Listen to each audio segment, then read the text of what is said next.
Il est né dans les rues serrées d'Aldorf, un fils modeste étouffé par les efforts. On voulait qu'il devienne un homme droit, solide et fier, mais lui rêvait d'or facile et de lumière. Il a pris Liliana sans jamais vouloir l'aimer, et un enfant bernite qu'il n'a pas su regarder.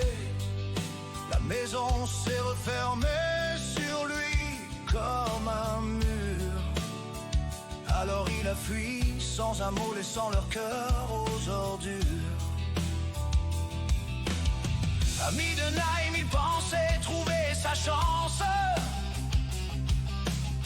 un marchand d'improvisé sans aucune prudence. Un deal foireux, une dette, une sombre alliance, et la fraternité du dragon s'avance.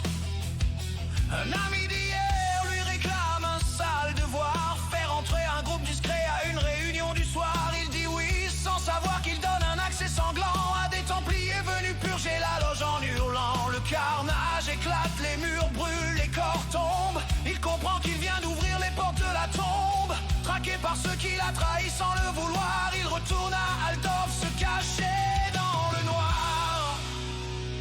Et l'histoire le rattrape encore et encore. Chaque fois qu'il fuit, elle revient frapper plus fort. Il cherche une route, un souffle, une destinée, mais s'égare un peu plus à chaque pas brisé. Et l'homme qu'il rêvait d'être s'efface sous son or. À loi grasse, il sert du pain, lave les verres, découvre un foyer qu'il n'a jamais su faire. Les rires, les habitués, les soirs trop longs, un refuge fragile, une famille sans nom. Mégère élève briser cette lumière, le racket les pousse vers la misère. Alors Donatien vend sa vie pour les sauver, devient la main sale d'un parrain dérangé.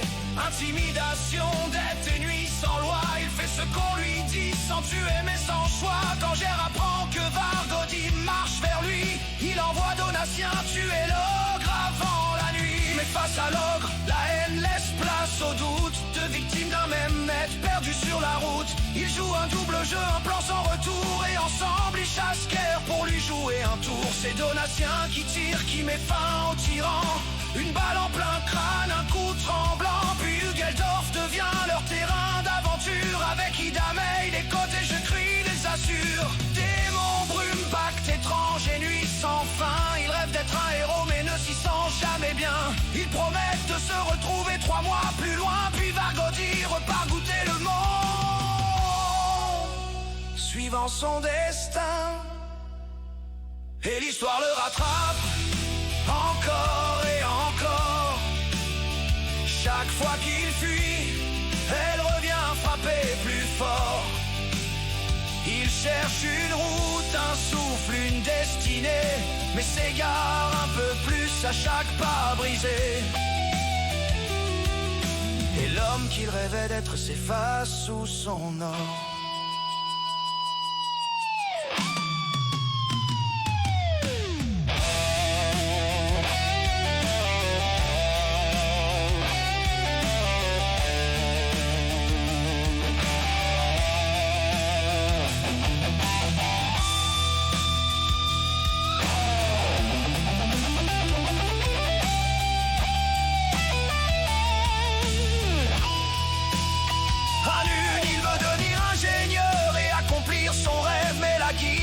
Ses portes sans aucune trêve, il croise Elsa, rebelle, brillante, au regard froid, qui lui dit je peux t'enseigner mais avant paie-moi. Mais son passé le rattrape, le suit pas à pas. Helena, sorcière du dragon, l'attend déjà. Elle exige son retour, son génie, son savoir, et lui montre ce qu'il a laissé un soir. Liliane captive, Bernie prisonnier, les deux qui croyaient pouvoir oublier demande à moi, tente d'appeler au secours, mais seul Herman répond impuissant en retour. Il revient à Hugeldorf, cœur battant plein d'espoir. Mais le village n'est plus qu'un bûcher noir. Il croit voir dans les cendres les deux brumes s'étendues et attend des jours entiers. Mais personne n'est revenu. Alors brisé, vidé, sans lumière, il retourne vers Helena, vers l'enfer, et la fraternité du dragon lui ouvre ses bras, l'enchaîne de richesses, de secrets et d'effroi. Il retrouve sa famille, mais dans un mensonge glacé, monte les échelons d'un empire de péché, ingénieur des ombres, comptable de vie volée, un homme puissant mais enchaîné. Et l'histoire le délaisse encore et encore. Chaque fois qu'il réussit, elle revient frapper plus fort. Il cherche une route, une aide, une amitié, mais s'égare un peu plus à chaque pièce gagnée. Et l'homme qu'il rêvait d'être attend d'être délivré.